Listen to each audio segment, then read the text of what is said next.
ఎక్కడో పుట్టారు, ఎక్కడో పెరిగారు. వివాహ బంధంతో ఒకటయ్యారు. కష్టసుఖాలు కలిసి పంచుకున్నారు. పిల్లలను ప్రయోజకులను చేశారు. 60 ఏళ్లు తోడు నీడగా మెలిగారు. మలి సంధ్యలోనూ నీకు నేను, నాకు నువ్వు అనుకుంటూ పిల్లలకు దూరంగా కలిసి జీవిస్తున్నారు. ఇంతలో భర్త హఠాన్మరణం చెందాడు. భర్తను విడిచి నిమిషం కూడా ఉండలేని ఆ భార్య భర్త మరణం తట్టుకోలేకపోయింది.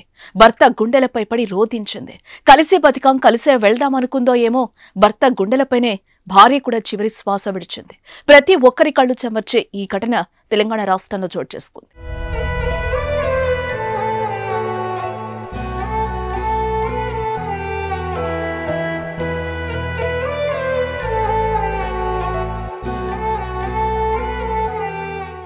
మహబూబాబాద్ జిల్లా డోర్నకల్ మండలం ముల్కలపల్లిలో సత్తిముత్తయ్య, యశోద దంపతులు వ్యవసాయ కూలీలు.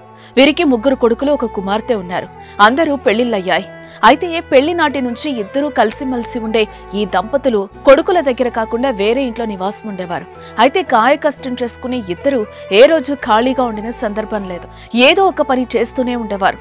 బుధవారం ముసురు పెట్టినా కూడా పశువులను మేపేందుకు వెళ్లాడు సత్తయ్య. వృద్ధాప్య పింఛన్ కోసం యశోదమ్మ ఇంటి దగ్గరే ఉంది.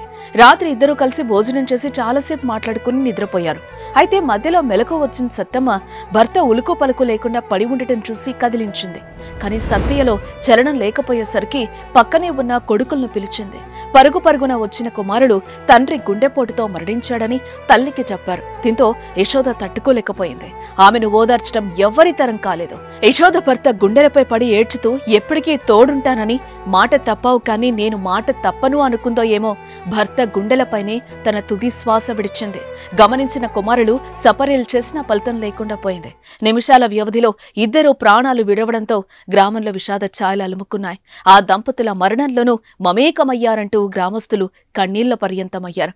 ఏదేమైనా సత్తయ్య, యశోదలు పుణ్య దంపతులు అంటున్నారు స్థానికులు.